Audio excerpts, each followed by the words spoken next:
Hello everyone, good evening. We are going to start with the first class today of IIT JAM 2023 preparation. First of all, I'll be going ahead and telling you about what the course is all going to be. What are we going to really focus on in the first initial weeks?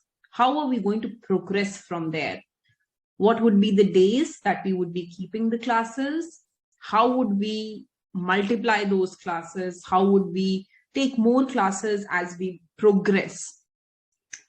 Now, even before we go ahead and we start with any of those things, one thing that, I would like to straight away mention is that this is going to be a course that is going to require continuous hard work. You have to prepare, especially you have to keep another register for microeconomics, one for macroeconomics, and right from the very beginning, you're supposed to go ahead and make proper notes, solve all the assignments that would be given to you, do all the quizzes, all the MCQs, so that we can, by the very end, understand all the concepts very well. We are not going to go ahead and, just bang on start with advanced topics. We are going to start from the basic, but every time that you come for a class, you would be required to put in some amount of hard work from your end. I will be telling you which topics you are supposed to read before you come for that day's class. Although, you might be tempted to go ahead and, go through the recorded lectures altogether, that should not be ideally the way to go ahead and progress.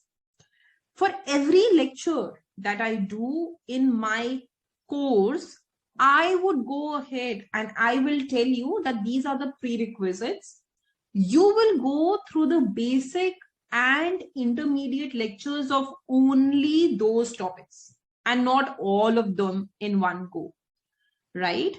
And of course, there is no substitute to hard work. So I understand there would be temptations that you may feel, you may think, let's just miss a class or two and I would be looking at the recording a little later, or, let me just go ahead and let me skip a week's lectures. It will become difficult for you to cope up later, right? So if you have made this decision of joining on time, you should also make a decision of being consistent and doing that day's work on that day itself. Now, if you go ahead and you look at the course, there are 3 levels to any subject that we offer. The first level is called the basic level videos. In the basic level, you would be required to understand just the initial level of the topic. So when I mean initial level, what do I mean? Well, by initial level, I mean very basic things like what is demand, what is the elasticity of demand, what is supply, what is the elasticity of supply, and so on and so forth. So those would be the basic level videos that you would be required to do. The second level would be the intermediate level.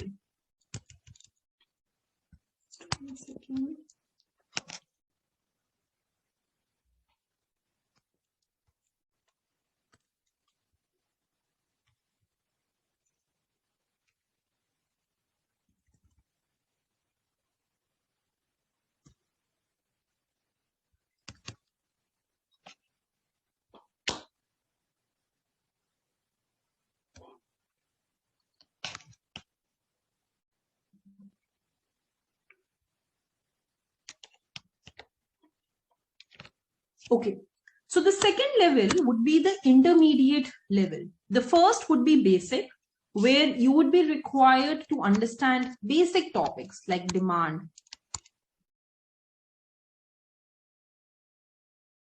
like supply, like elasticity, like consumer surplus, producer surplus, role of taxes, etc. Some part of international. Then you'll go ahead and understand the intermediate level. These are 36 major chapters in the intermediate level. The book that you're supposed to follow in the background for this would be Varian, Hall Varian.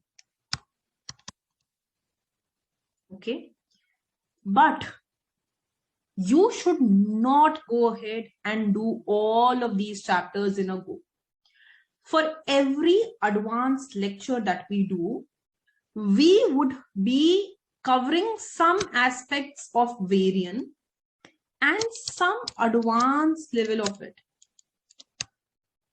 So before we go ahead and we start with the chapter, I will tell you that, you know what, for this lecture, these are the videos that you have to go through, and then you have to listen to my, you have to come for this subject or for this lecture. Only those intermediate level videos, those workbooks are supposed to be done. Only those assignments are supposed to be done.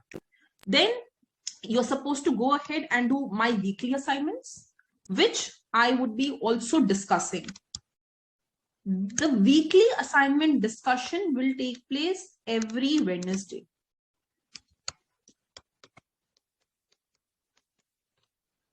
And I will also give you a recording in case you're not able to attend the discussion. I'm fine with, you not attending the discussion of weekly assignment. You can always look at the recording. But for the major part, the live lectures, it's a good idea to attend them. Whatever doubt you have, whether it's a small doubt, whether it's a big doubt, you should be clearing those doubts. If you think that, currently you're going through something, maybe it's a doubt, maybe you will go back, look at the recording again, you look at the basic lectures related to those, and maybe it will become clear. It's okay. Take your time. You can, go ahead, put your question on Telegram. You can go ahead, put your question in the app, and I will be answering all of those questions, whether it's a small doubt or a big doubt. Now, from the past year paper, what has been seen is that out of 100 marks, the allocation of microeconomics is 25 marks. So 25% to 26% of the syllabus is just micro, right? And another 25 marks for macro, another 25 for maths, and only the remaining 25 are distributed in 8 and 17 between your Indian Eco and Stats. So what my focus is currently is to go ahead and do this well. We want to first capture these 25 marks well. So out of the entire year that we are talking about, I am going to dedicate at least my first 20 weeks only on microeconomics. Approximately 3.5 to 4 months I would be dedicating to microeconomics. This would happen on Saturdays. On Sundays, you would be simultaneously covering these 25 marks for maths. So overall, micro and maths will go hand in hand, and we would be focusing on these two big chunks of 50 marks. And once we are done with those chunks, after that, after 4 months, 3.5, 4 months, once we are clear with these, we'll continue with the mock assignments, mock tests related to these two subjects, and we will switch to macro and statistics. again, which would go in a simultaneous way. Indian Eco is something that you would be given recordings of. You would be given some live lectures, but that would require more of a reading from your end. So, I would encourage you to read 1 or 2 papers and 1 or 2, lecture notes every day, which are there already in your, it's there in your platform, it's there in your app. Now, to begin with, for the lectures that I am going to cover today and the next microeconomics lecture that I'm going to take, this is what is required from your end. So this is all that I require you to do. Go to the basic lectures. You will find videos related to 10 principles of economics. Although you will never see a single question coming from 10 principles of economics, I kind of will keep referring to them that, remember the third principle of economics was this. Remember that there was a principle which talked about opportunity cost. There was a principle which talked about the trade-offs. So I will keep mentioning them here and there in my lectures when I take. But as such, these 10 principles of economics will never be asked as a final exam, as a question in the exam.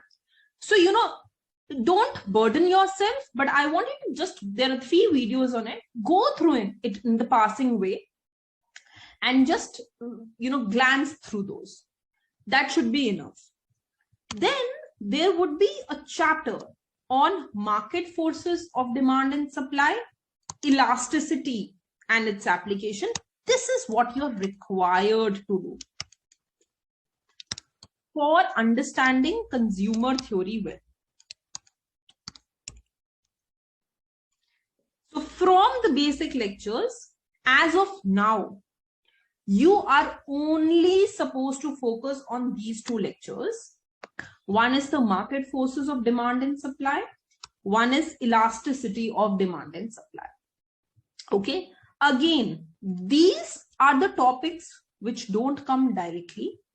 I would be applying elasticity in monopoly, applying elasticity in producer theory, applying elasticity in demand, applying elasticity to find income elasticity, to find price elasticity in chapter 6 of my advanced lectures.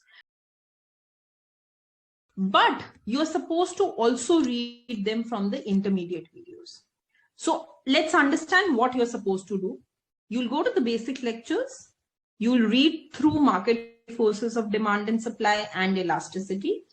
Not required to be done in half a day, in a day. You take a week, go through market forces of demand and supply and elasticity. Go through budget line and preferences. And I will do the same thing, budget line and preferences today. But I would like you to go through these videos also to build a good base. They'll go hand in hand, but you have to build a base through them also. There are 2 books majorly that we follow for microeconomics. One is called Varian, one is called Snyder and Nicholson. Both of them are beautiful authors. They teach you almost the same thing. But I kind of feel that this is what is a little advanced, and this is a bigger set of Varian. So what I have done therefore is I have recorded the entire Varian for you to still go through it in my intermediate lectures. And I have gone ahead and, I'm going to do this bigger set in the live lectures. Anything that you're not clear with, anything that you want to ask, you're free to ask. Any small doubt, big doubt, anything related to microeconomics, we'll answer it today. But don't go beyond these chapters for now. It might create some confusion. Let's go in a process. Let's do what chapters are required, finish them thoroughly, and then progress to the next chapters. So anything that's not clear, anything you would want me to answer? Okay, you can always post that in the chat window and we'll take those doubts also. Now, Let's go ahead and start with the topic of preferences and utility.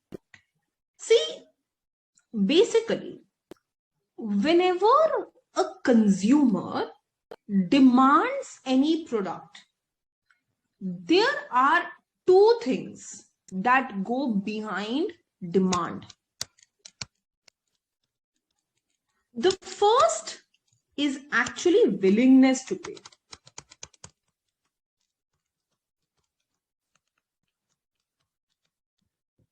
And the second is ability to pay. Now, understand this thing. I may be willing to pay for a BMW. Do I have the ability to pay for it? No. If I don't have ability to pay for something, I cannot demand that product.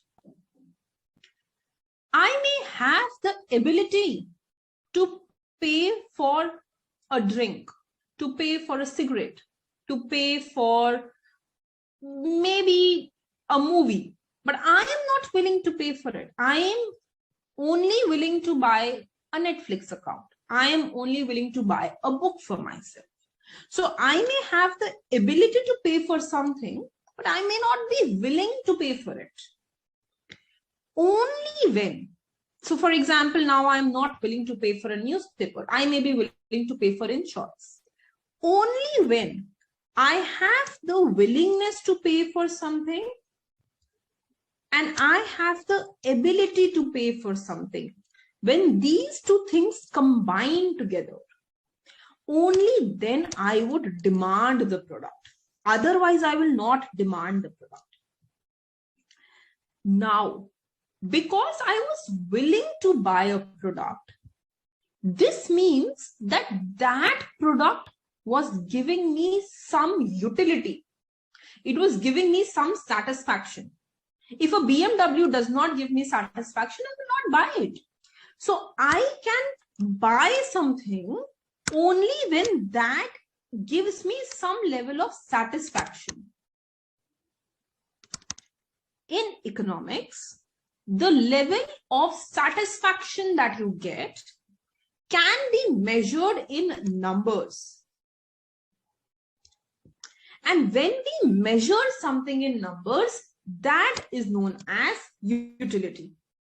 So for example, I get a utility of 10 utils, 20 utils, 50 utils. I may say that, I have read a book A, this gives me 50 utils. I have read a book B, this gives me 40 utils. This clearly means that given these two books, if you give me these two books, A and B, I will always prefer buying A. I will always consume A because A gives me more utility than B.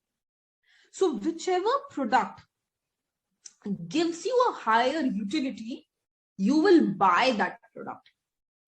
And how do I know I will buy it? Through my preferences. So preferences tell me what do I prefer.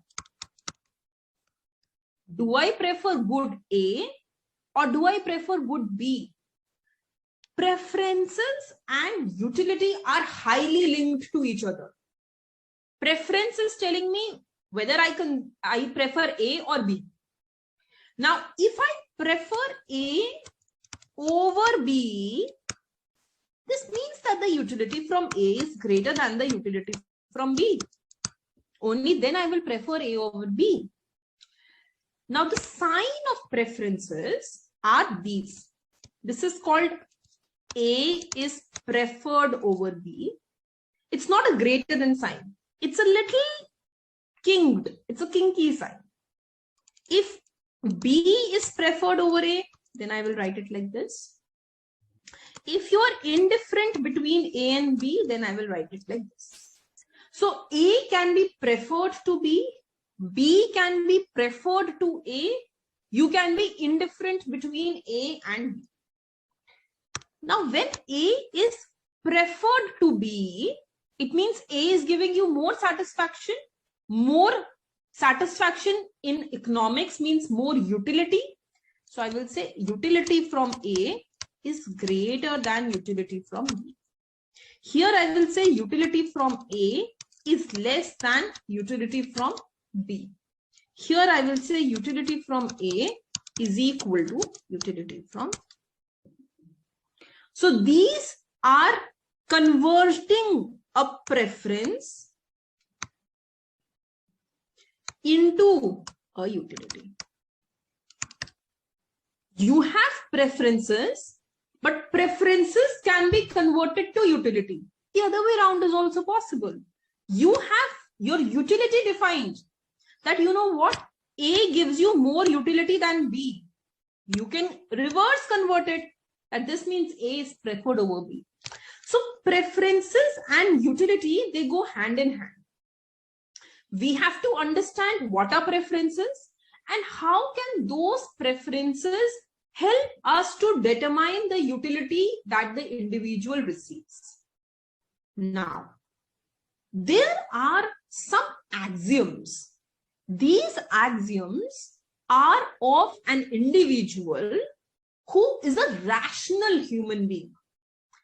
In economics, rationality is a very important concept. What is rationality? It says that, you know, what I do is based on what is best for me. I will always act in my best interest.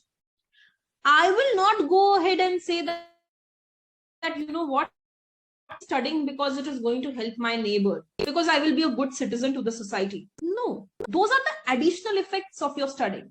That, you know, your economy would be of educated people, that there would be a benefit to the society, that you would be a better citizen to the society. But whenever you decide how much to consume, you always act in your best interest. And that is known as rational human being. So any human being acting in his best interest is a rational human being. There are various axioms of rationality. The first is called completeness. Now, what is completeness? Completeness says that, as the word suggests, that given any two bundles. Now, first, let's hold on for a second and let's understand what is a bundle. A bundle is two goods or too many goods in certain quantities coming together. So, for example, when I say I can consume 4 units of good A and 5 units of good B, this is my consumption bundle. I can consume 2 units of good A and 7 units of good B. This is also my consumption bundle. So a bundle basically tells me how much units of what commodity can I consume? How much units of good A? How much units of good B am I going to consume? Now, slowly understand that each bundle is associated with a corresponding utility. When I consume 4 units of good A and 5 units of good B, I will be getting some level of utility, some level of satisfaction. When I consume 2 units of good A and 7 units of good B, I will again be getting some utility. Let's say that this bundle I am naming as bundle X1. There is another bundle naming it as X2. It can be the case that the utility that you get from bundle 1 means bundling the goods together, consuming 4A and 5B, maybe consuming 4 books and 5 McDonald's burgers. The other is 2 books and 7 McDonald's burgers.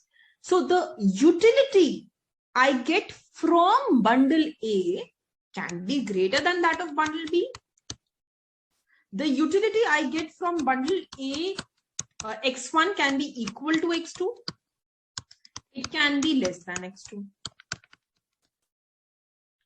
If this is the case, then x1 is preferred over x2. If this is the case, then x1 and x2 are indifferent to each other. If this is the case, then x1 is less preferred to x2. x2 is more preferred. But when I give you two bundles, you are able to tell me that, look, I prefer the first bundle. I prefer the second bundle. Given two bundles, you are able to make that decision of your preferences. It is not the case that you cannot tell, right? You're not indecisive. You can decide what is your in the best interest, what is your well-being all about. So completeness just says that if I give any individual two bundles, he should be able to tell me that I prefer the first bundle or the second bundle, or I am indifferent between the two. He should be able to make that decision. So he cannot be indecisive. He has to decide for himself. He cannot act indecisive. That is the first principle. It's known as the principle of completeness. Now, the second principle is known as transitivity. Transitivity is highly linked to the concept of maths. Now, this is very simple. So think that I take three numbers, 10, 7, 2. I clearly know 10 is greater than 7, 7 is greater than 2. But this also means that 10 is clearly greater than 2. Very similarly, I can say about my bundles also. If I prefer the first bundle over the second bundle, this means utility from the first bundle is greater than the utility from the second bundle. And I prefer the second bundle over the third bundle. This means utility from x2 is greater than that of x3. Then this simply means that x1 will also be preferred over x3, which means utility of x1 will clearly be greater than utility of x3. This is transitivity. I establish a relationship between x1 and x2. I establish a relationship between x2 and x3. And from those two, I am able to establish a relationship between x1 and x3. Then that is transitivity. Can you establish the same relationships, but based on indifference? We can. Let's say I am indifferent between bundle x1 and x2. I am indifferent between bundle x2 and x3. Then this means that utility from x1 is equal to utility from x2. This means utility from x2 is equal to utility from x3. I can from these two say that utility from x1 will be equal to utility from x3, which means x1 and x3 will be indifferent bundles. We can go ahead, establish transitivity for the relationship between first and third bundle. You can do it for any, right? You can have an equal to sign here also. That's also fine. So this is the second axiom of rational choices, which talk about transitivity. Let's talk about the third axiom. This is called continuity. This is very important, especially because it helps me in the construction. I'll show you how, but it helps me in the construction of indifference curves. See, continuity means that I can have my consumption in a continuous fashion. So imagine that I tell you that, you know what, either you can have 4 units of good 1, or you can have 5 units of good 1. Either you can have 3 units of good 2, or you can have maybe 1 unit of good 2. Then this is going discrete. But whenever we talk about choices, about preferences, we say that we can make continuous bundles, which means there can exist a bundle which says I want to consume 4.0001 and 3.4567 units. So this means that not only are there discrete bundles that you can consume, it's not like either you consume 1 unit or 2 unit. You can consume 1.11, 1.45, 1.67, 4.20. Any number between these natural counting numbers also can be consumed. So we assume that there is a continuity. And this is very important because I want to go ahead and make graphs. And for a discrete function, it becomes very difficult to make graphs, because in that case, if I take good 1 here, then I will say either I can consume 1 unit or I can consume 2 units, but nothing in between. I can't make that into a curve or a line. So I cannot make any graph pass through them. These will just be points. And that will make my analysis very difficult. So this is important that we are dealing with continuity. You can consume 1.5 units, 1.8 units, anything between 1 and 2. Now, if these assumptions of continuity, transitivity, and completeness make sense, we introduce the concept of utility. Utility basically tells me how much satisfaction do you get from consumption. So when you consume a particular commodity or a particular bundle, what is the level of satisfaction that you are gaining from it? That is known as utility. Now, please understand that this utility can be of 2 concepts. This is very important. One is called a cardinal concept, and the other is known as ordinal concept. Cardinality says that you are talking about numbers. So for example, here I can say that, you know what, 1 pizza gives me a utility of 100 utils, and 2 pizzas give me a utility of 150 utils together. So I am always going ahead and telling numbers. And the gap here becomes important. What's the gap between 100 and 150? What's the gap between, if you tell me that 1 McDonald's burger gives you 90, then this gap is important. That you know what? Pizza wins from burger by 10 utils. But in case of ordinality, we are only concerned with ranking. This is the concept which we follow. So in this case, we understand that you prefer pizza over burger. But we are not concerned with by how much utils. Pizza can give you 100. Burger can give you 99.99999. Then also simple, it's more. Pizza can give you 100. Burger can give you 0. Then also it's the same. I am not concerned in numbers, what is this value and this value, or this value and this value. All that I am concerned with is how are you ranking the 2 bundles.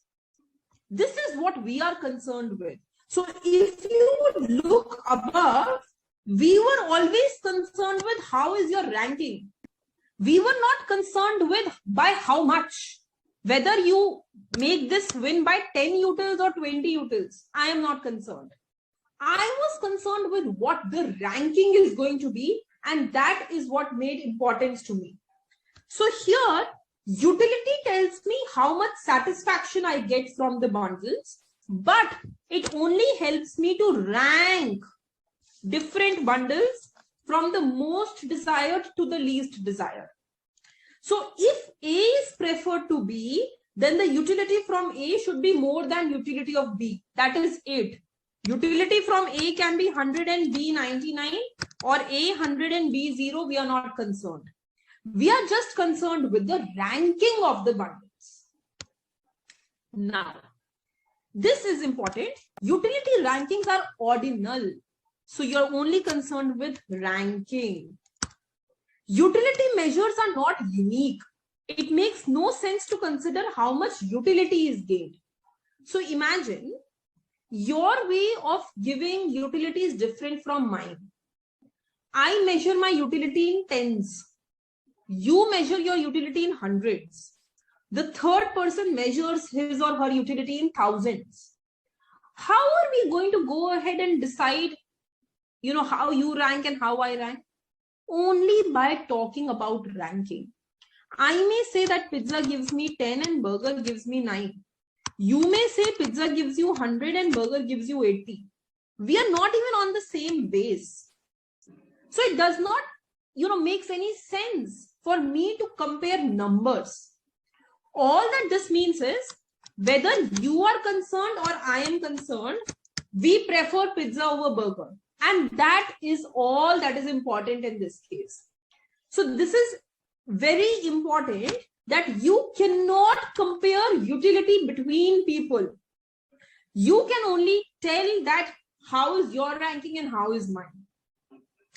Now, see, utility is going to be affected by a lot of external factors also, something which we hold constant.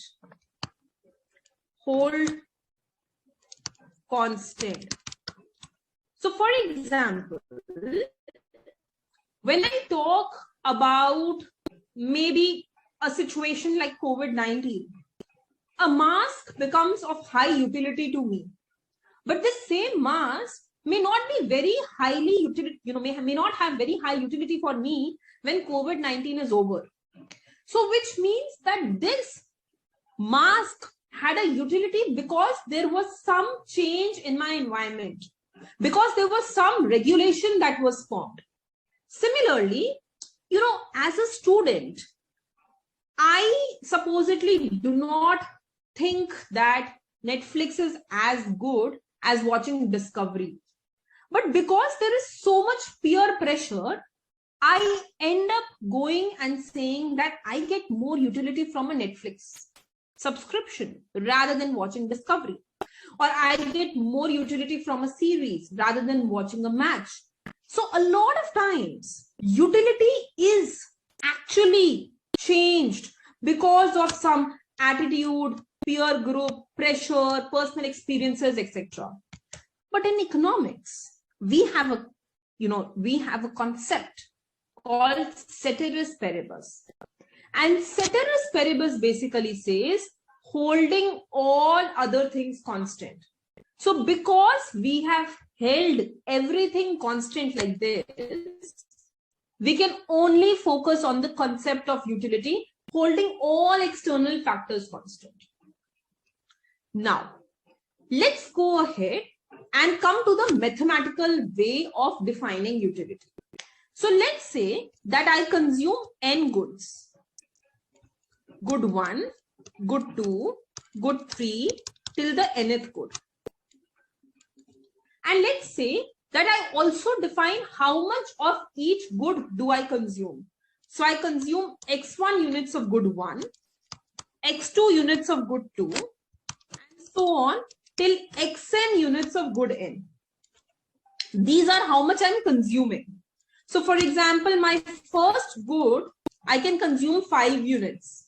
For second good, I can consume 15 units. For third good, I can only consume 1 unit. So X1, X2 represents how much consumption of each good I am doing. Now, how do I define utility? Utility is basically a function of the consumption of different commodities.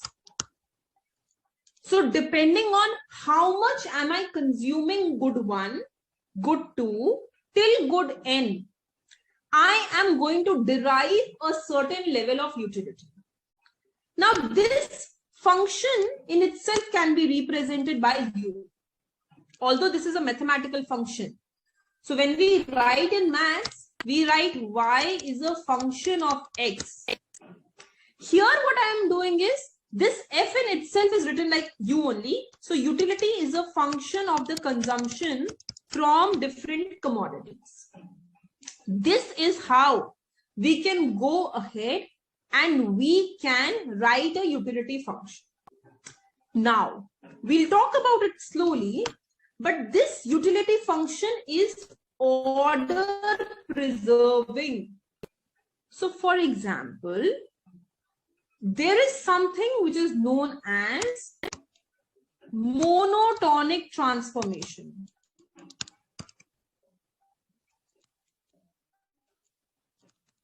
Monotonic transformation basically is to transform a function in an increasing order. So for example, I have a function y is equal to x.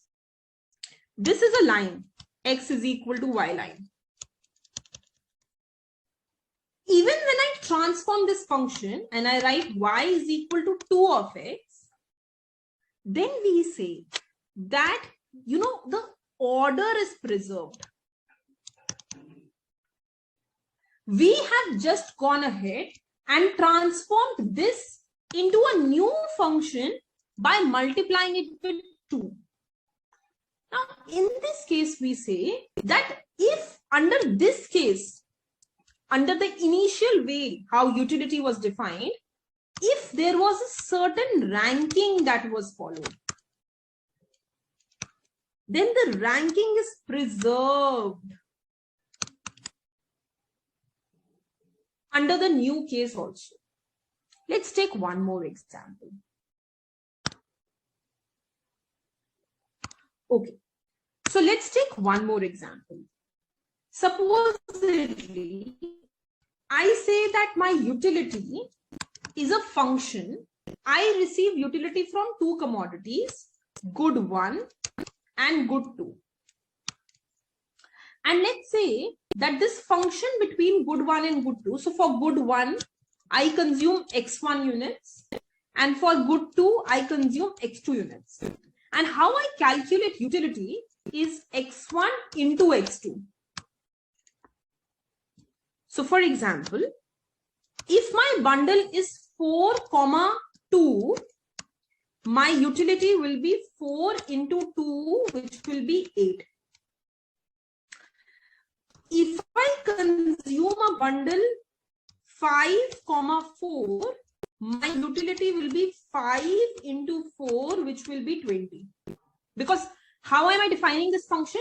The function is defined that you multiply x1 into x2 and you define the corresponding utility. Let's say that this is bundle A. This is bundle B. Clearly, B has more utility than A.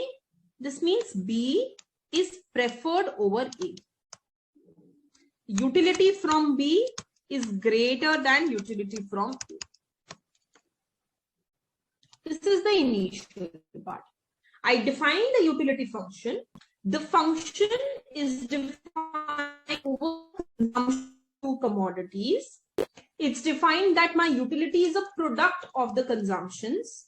I find the utility and I say, okay, utility from B is more than utility from A.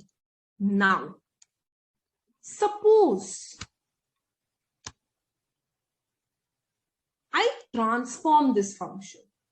I say take a new utility function which is 2 times the initial utility function. So I had initial utility function as x1 into x2. Now I am saying I don't calculate my utility like x1 into x2. I calculate my utility with 2 into x1 into x2. Now the question is, how will you find your utility? So utility from 4, 2 will be 2 into 4 into 2, which will be 4 into 4, which would be 16. Utility from 5, 4 will be 2 into 5 into 4, which will simply be 40. Now also utility from B is greater than utility from A. Now also B is preferred over A. So although I transformed my utility function by multiplying it with 2, my ranking is preserved. Initially also B was preferred over A. Now also B is preferred over A. This is called a monotonic transformation. You transform your utility function in a way that your utility is preserved. So monotonic basically means increasing. Mono also means more, right? So monotonic means make a new function out of the earlier function. Earlier I was saying that my utility is x1 into x2. Now my utility is 2 into x1 into x2. But even when utilities have increased, now bundle 1 gives me 16. Earlier it was giving me 8. Now bundle 2 gives me 40. Earlier it was giving me 20. So I have increased my utility from each bundle, but the preference has remained the same. The ranking is unchanged. Even after multiplying everything with 2, my ranking does not get affected. This is called monotonic transformation. You are multiplying some number alpha, of course positive, such that even the new utilities preserve your ranking. I can define another function. I can say let my utility be initial utility plus 10. Then also my ranking will be preserved. So my utility from the first bundle, which is going to be 4, 2, will now be 4 into 2 plus 10. This will be 18. My utility from 5, 4 will be 5 into 4 plus 10, which will be 30. Still B will be preferred over A. Still utility of B is greater than utility of A. So the ranking is preserved. Whenever you will add something or whenever you will multiply something, only in these two scenarios, we are sure that the ranking will be preserved. This is called monotonic transformation. You start with an initial function, you multiply something positive to it, you add something to it, the new function thus formed preserves the ranking. So this is what we are talking about here, that a lot of times we can transform the function such that the ranking is preserved. And when we transform this function such that the ranking is preserved, that is called monotonic transformation. Actually, we'll talk about it. There is a property which is called monotonicity. Monotonicity says more is preferred. This is one of the property and this is one of the transformation. So monotonic transformation is when you multiply or add, preserving the ranking. Monotonicity simply says I will always prefer 5 books over 4 books. So I will always prefer more. That's monotonicity. So mono in itself means higher, increasing, more. That is what is mono. Okay. So for now, we just have to understand what is a utility function.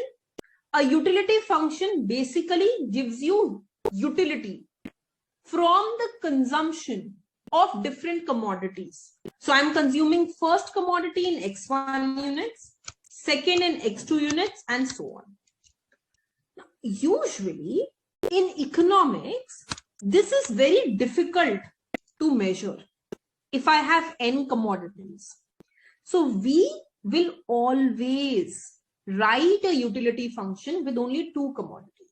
So I will simply say that this is my utility function. I get from commodity X and Y, or from good 1 and good 2. So we will only talk about 2 goods instead of going to many goods, because many goods become very difficult to graph.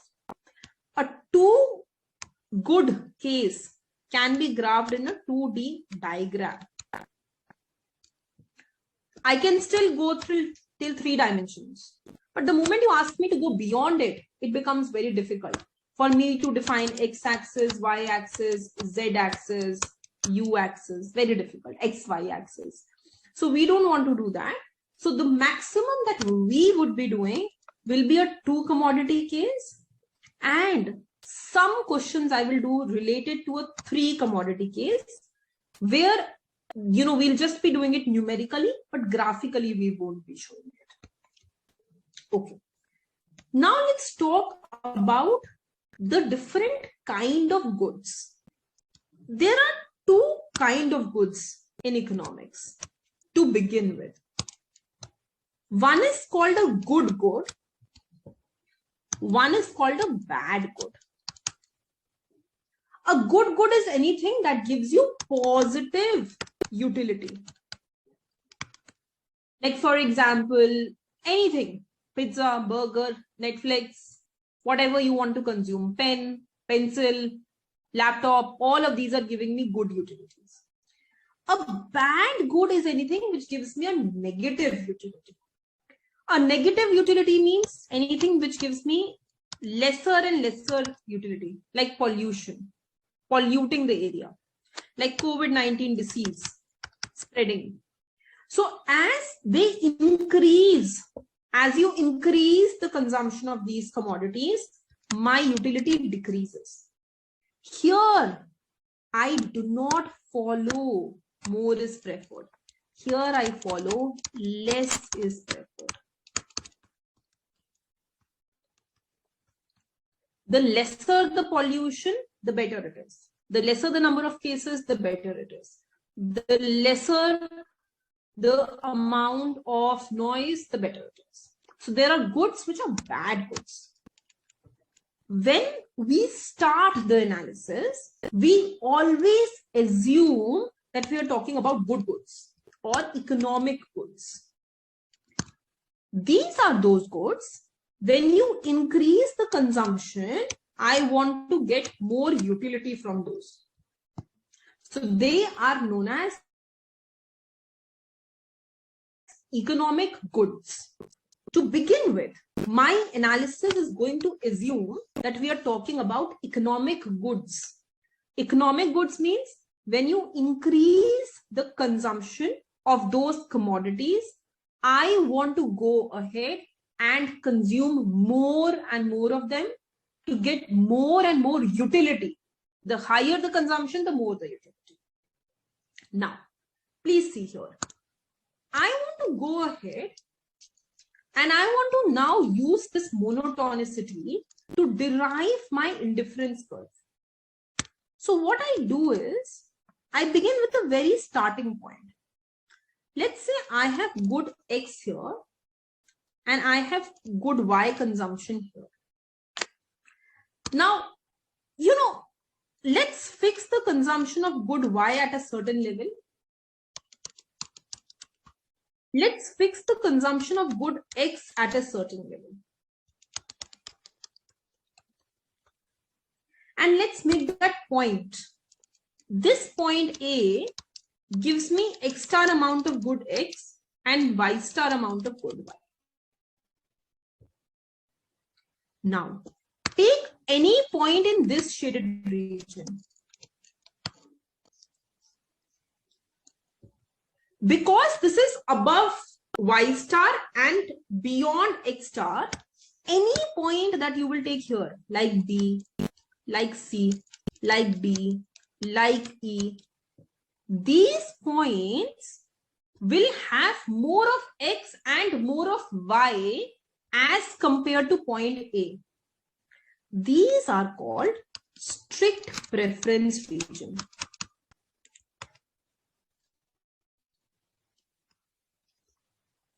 What is a strict preference region? It is strictly better for you to go to these points because point D has more of both good X and Y. Point B has more of both good X and Y. Point C has more of good X and Y as compared to point A. So because as compared to point A, all of these are better, I can say that compared to A, these are in my strict preferred region. Similarly, if I talk about this region below X star, Y star, if I take any point here, here, here, here, here, here, these are my words of region.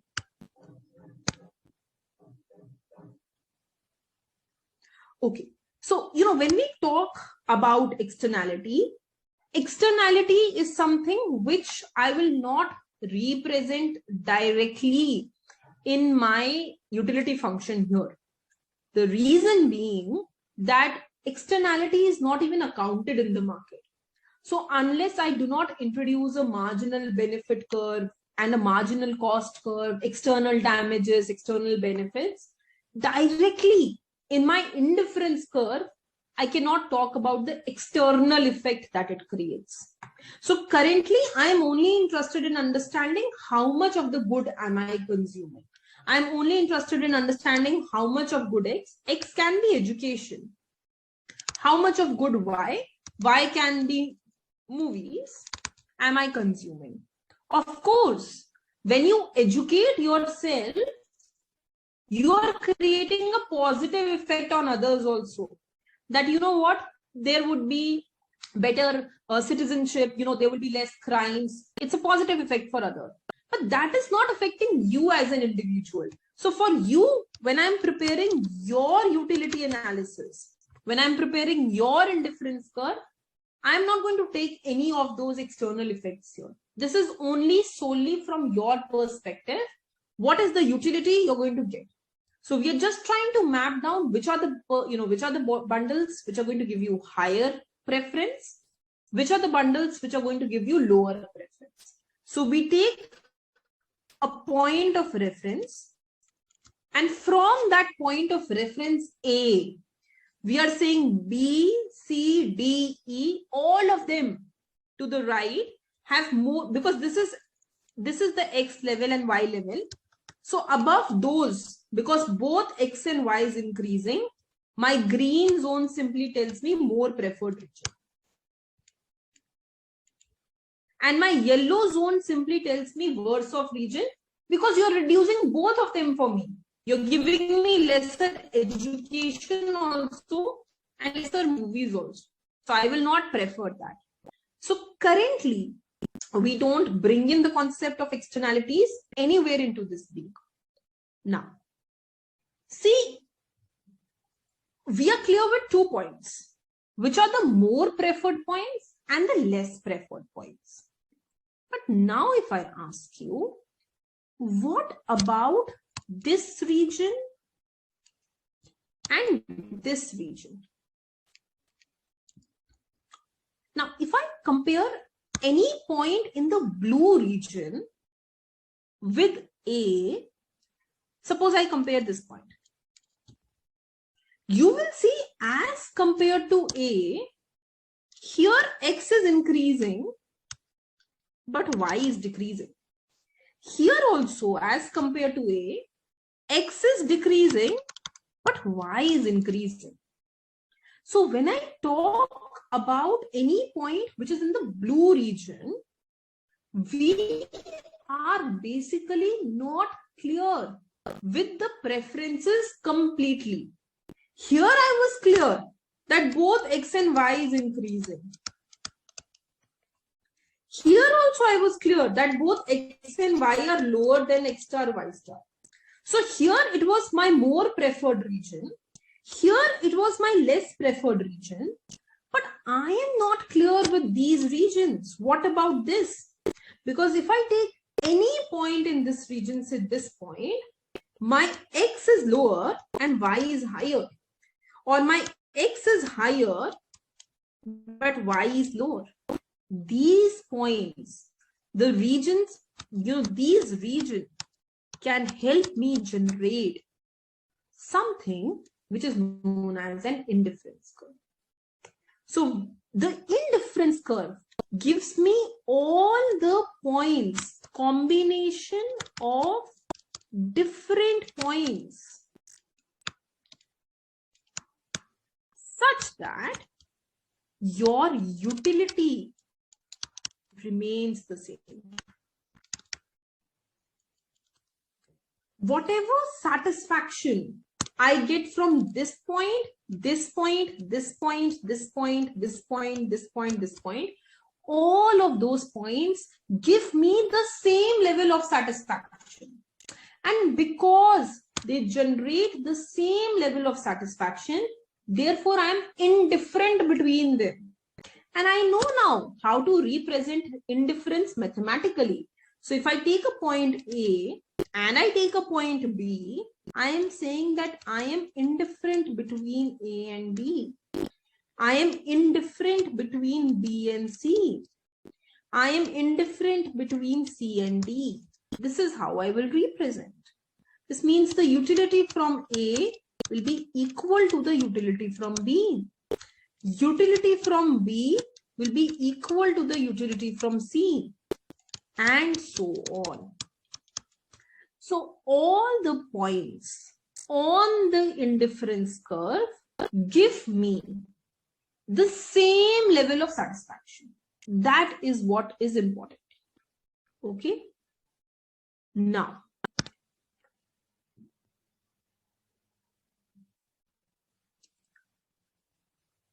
sorry, I didn't get the question, Vishwa. What about negative externalities? We don't talk about negative externalities in utility. We will get less of one good. Okay, sorry. This is you're just telling that we'll get less. Fine. Okay. Now let's talk about MRS, marginal rate of substitution. Now, before we go into MRS, I want to go ahead and do a little of maths, okay? Now, although this will come in your mathematics a little later, but I'm going to, use some applications of mathematics here and there. Consider this. There is a Z, which is a function of X and Y. Okay? Like, for example, if I write Z is equal to X plus Y. If I write Z is equal to X square into Y. If I write Z is equal to X cube, Y cube. So I'm saying there are three variables, X and Y are your independent variables. Z is your dependent variable. Z is a function of X and Y. First of all, understand this. This is called multivariate function because you have more than one variable. Now, mathematically, if I ask you to differentiate this function completely,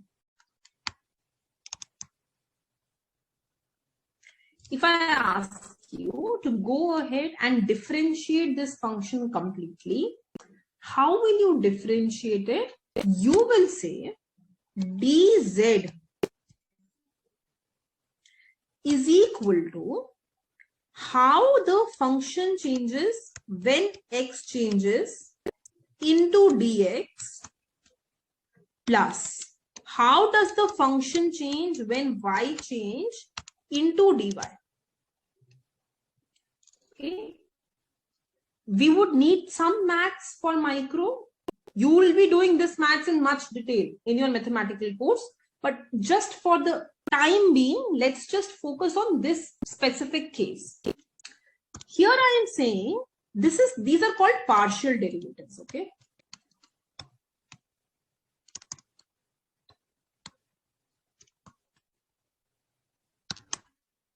This is called an implicit function. I'm going to use this a lot in microeconomics. An implicit function is where the function is not defined directly. Unlike an explicit function,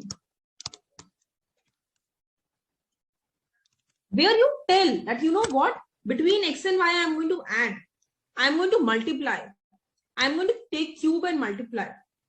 Unlike this, where you explicitly mention the form of the function, here, when I write z is a function of x and y, I do not mention the form of the function. Therefore, in this case, when I ask you to differentiate such function, this is the usual way of differentiating. What is differentiation telling me? Very simple. It is telling me how can the value of z change. So see here, I told you z depends on x and y. And now I'm asking how does z change? Z can only change when x or y change because z depends on x and y. This is what we have written, that z changes in two ways. One, the function will change when x will change. Into how much x will change? The function will change when y will change. Into how much y will change. This is how we define this derivative. Now, if this is the case, let us go ahead and go back to the utility function. The utility function says that utility, which is dependent, it depends on how much of good x and good y you are consuming. Okay, utility depends on how much x and y you consume. Now, on very similar lines, if I ask you to differentiate this function, what will you do? You will say du is equal to del u by del x dx plus del u by del y dy. This is what you will do. How utility changes when x changes into dx, into dy. Now I'm going to use two important things. First of all, how utility changes when you change the consumption of one commodity. This is known as marginal utility. So marginal utility basically tells you how will your utility change when the consumption of a commodity changes. Similarly, how utility changes when y changes. This is marginal utility from y. This is marginal utility from x. Another thing, whenever we talk about an indifference curve, we are saying all points, whether it is point A, B, C, D, all points give you the same level of utility. If they give you the same level of utility, won't it be the case that as I go from point A to B to C, there will be no change in utility because utility remains the same, because I'm talking about the single indifference curve. So along an indifference curve, when you move from one point to another, utility does not change. And since utility does not change, du, change in utility is 0. If I can use these two concepts, I am going to go ahead and get 0 is equal to MUX dx plus MUY dy. This means minus MUX dx is equal to MUY dy. This means dy by dx will be minus MUX by MUY. Now, if you have never heard about what is a slope is always defined by change in perpendicular by change in base. Remember this. I would need this throughout my macro and macro. This is a slope of a line. So I just drew my indifference curve in the xy plane. This was good x consumption. This was good y consumption. If you ask me what is the slope of this indifference curve at any point, I will tell you change in perpendicular by change in base. Change in perpendicular means change in commodity y consumption. Change in base means change in consumption of good x, which means my slope of indifference curve is nothing but dy by dx, which I just proved is equal to minus MUX by MUY. So the slope of indifference curve, which is called marginal rate of substitution, how will any individual substitute one good for another? In our case, when I go from point A to B to C, I am increasing x and decreasing y. How much am I doing that? So maybe initially I am giving 2 units of y to consume 1 unit of x. Then maybe I'm just willing to give 1 y for 1 x. Maybe I'm willing to give half y for 1 unit of x.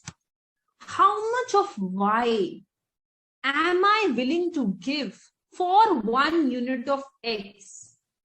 How much is the change in y? How much of y am I willing to give? What's the change? When there is change in x, that is known as marginal rate of substitution, MRSXY. And we proved that this is mathematically equal to minus MUX by MUY through this. This is important. You should slowly get a habit of doing mathematical analysis in each topic. So we started from a utility function. We total differentiated this utility function. After differentiating, we got this. Then we said that you are talking about the same indifference curve. There cannot be any change in utility. Put du equal to 0. Then we said that, you know what, this and this actually has a name. This is called marginal utility of x. This is called marginal utility of y. We put these two things into knowledge and we got this equation. From this equation, we found what will be dy by dx. And we said that this dy by dx that we are talking about is nothing but the slope of indifference curve, also known as marginal rate of substitution. So therefore, MRSXY becomes equal to minus MUX by MUY. Let's see this. So let's see. negative of the slope. Negative is just to show that it's a downward sloping curve or line. At any point is known as marginal rate of substitution. So what is marginal rate of substitution? It tells us how much is going to be the rate at which you are going to substitute. So see here, MRS changes as X and Y change. Of course, right? So consider a point here, A. At point A, I have 2 less of X. And I have a lot of Y. Currently, if you tell me, you know what, do you want to exchange Y for X? Give me one Y and take X. I will be more than happy to do it. Maybe I will be willing to give so much Y for just one more unit of X. Because I don't have X, I need X. But you know, consider a point here. I have a lot of X already. Now, if you ask me, am I willing to give Y for one more unit of X? I will say, look, very less Y I can give for an additional unit of X. So see, I just want to give very less Y if you want me to consume more X, because I already have Y. I already have X. I don't need more X. So which means that at every point on the indifference curve, the slope changes. Initially, you are willing to give more. Later, you are willing to give less of this commodity Y. So at X1, Y1, indifference curve is steeper. Person is willing to give up more Y for 1 unit of X. But slowly it becomes flatter. See the flatness. The person is willing to give less Y for an additional unit of X. Right? That's the first thing. Now, here we have, the derivation is not there, but I want you to practice the derivation of MRS.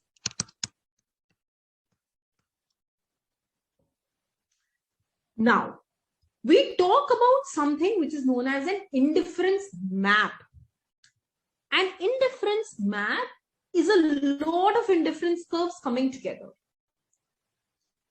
So if I draw 1, 2, 3 and many more indifference curves in the same graph, that's called an indifference map. Higher the indifference curve, more the utility. So higher the IC, more is the utility. Very, very important later on when I will analyze this. Okay. Transitivity. Now, we need to prove important point here that 2 indifference curves cannot intersect with each other. So what do we go ahead and do is we assume by starting that the indifference curves intersect with each other. Let's say I draw 2 indifference curves. Let's say I take a point A here, a point B here, and a point C here. Now consider the following. See, let me take B a little here. See, if I compare A and B, both of them lie on indifference curve A. So utility from A should be equal to that from B by the definition of indifference curve. That points on the same indifference curve give you the same level of satisfaction. Similarly, A and C lie on the same indifference curve. So utility from A will be equal to that from C. But now, if I notice, although C and B have same amount of good X, C has more amount of good Y. This means that from monotonicity, C should be preferred over B. This is clear monotonicity. And here from transitivity, If A and B give me the same utility, A and C give me the same utility, B and C should give me the same utility. But this is a contradiction. One time I'm saying C gives me more. One time I'm saying that B and C give me the same. Because it is a contradiction, therefore, I cannot say that the indifference curves can intersect. Intersection of the indifference curves give me a contradiction which we cannot resolve. Convexity. Now, in order to understand convexity, I want you to understand a concept in maths which is known as a convex set. We'll do it in very simple language. Mathematically, you'll do it in your maths class, but let's just focus on a simple graph point of view. A set is called a convex set if I take any 2 points in the set,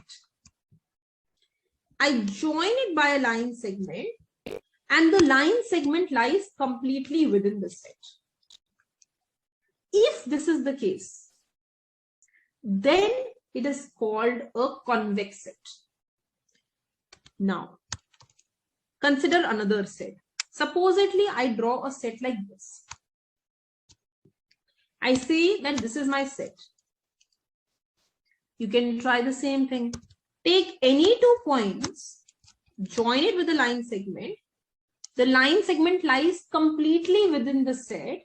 It is a convex set. Consider one more example. Suppose I tell you this is my set. This is the region which I consider as a set. Again, I will ask you the same question. Take any 2 points, join it with the line segment, but the line segment does not lie completely within the set. There are points which lie outside the shaded region. This is not a convex set. So first of all, we have to understand what is a convex set. Any set such that when you take any 2 points, join it by a line segment, and that line segment lies completely within the set. Is a triangle a convex set? Yes. If I take a triangle, I take any 2 points, join it by a line segment, this lies within the set. So this is a convex set. Now, if I ask you is, supposedly, this is a set A.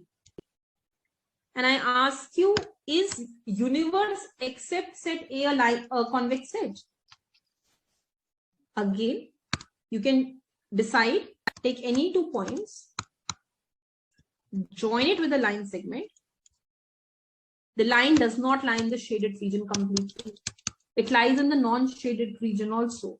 This is not a convex set.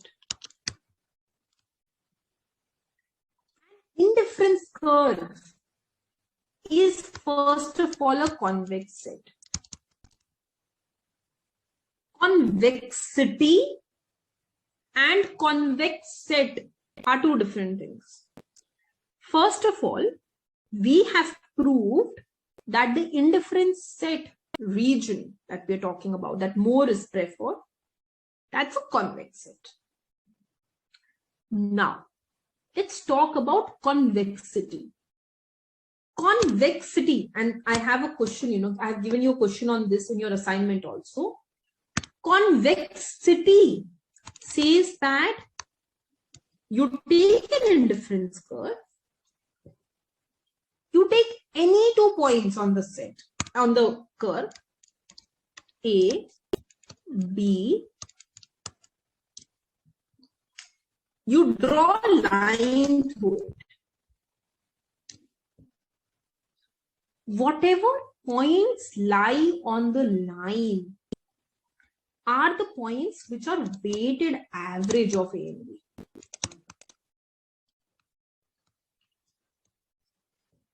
a line is always created through weighted average of 2 points. For example, let's say that, I give you something like this.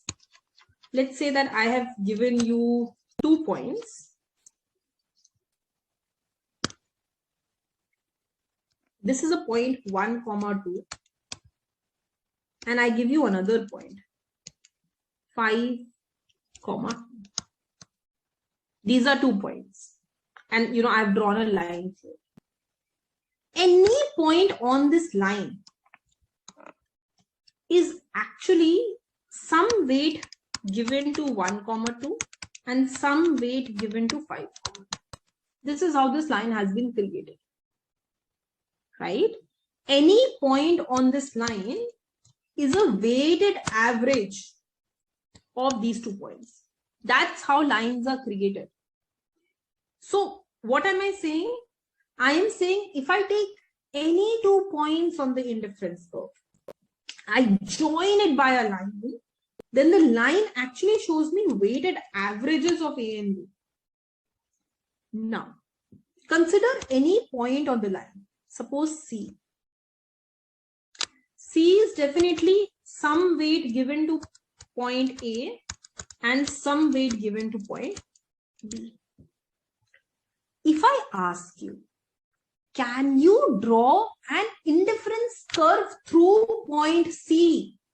Of course, let's draw one. When I draw an indifference curve through point C, the indifference curve is higher. And we just read that higher the indifference curve, more the utility. So the point C, when I drew an indifference curve through that, because it lies on a higher indifference curve, the utility is higher. So this means that the utility from point C is greater than utility from A also, because it is on a higher indifference curve, and utility from point C is greater than utility from B also. A and B are on the same indifference curve.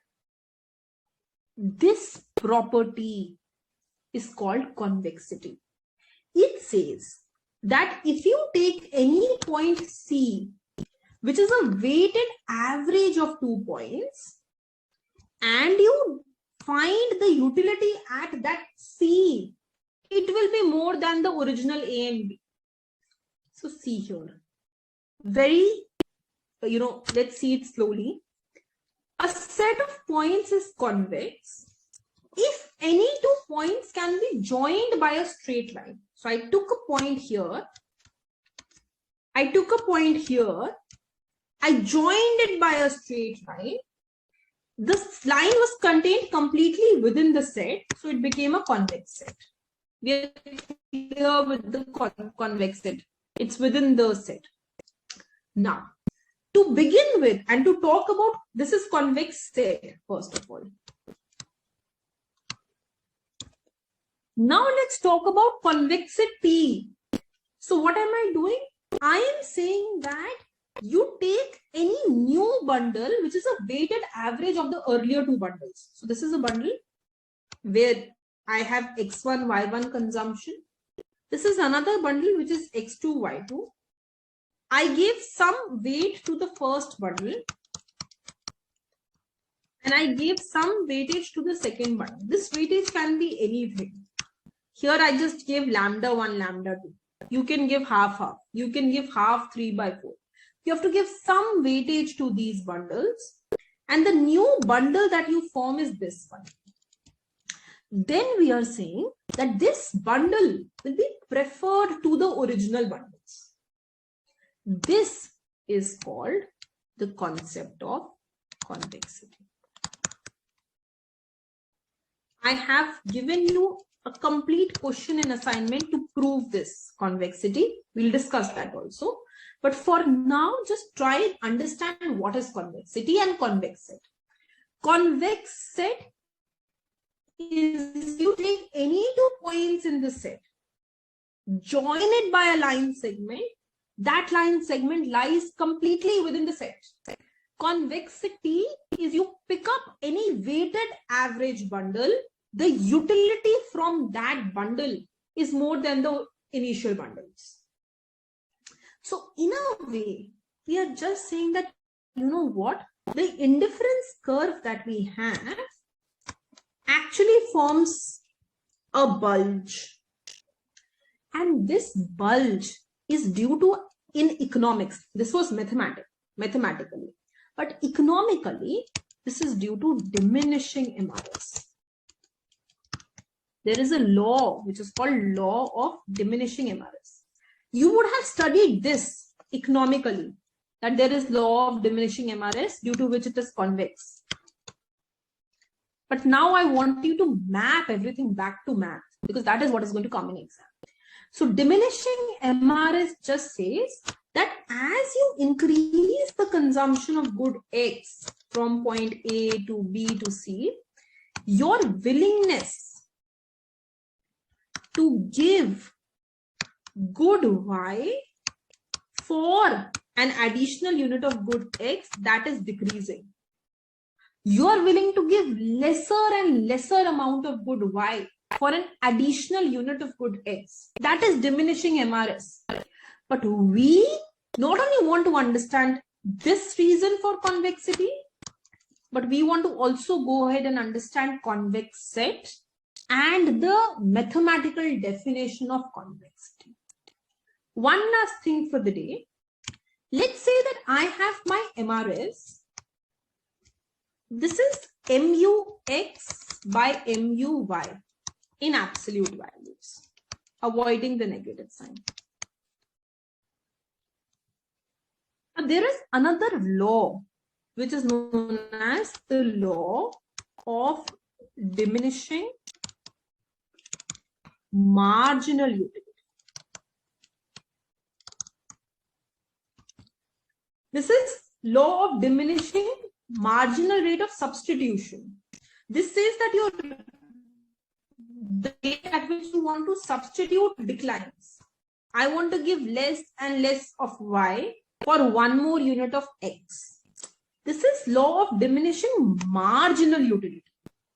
This says when you keep on consuming a commodity more and more and more, every time the additional utility that you get declines.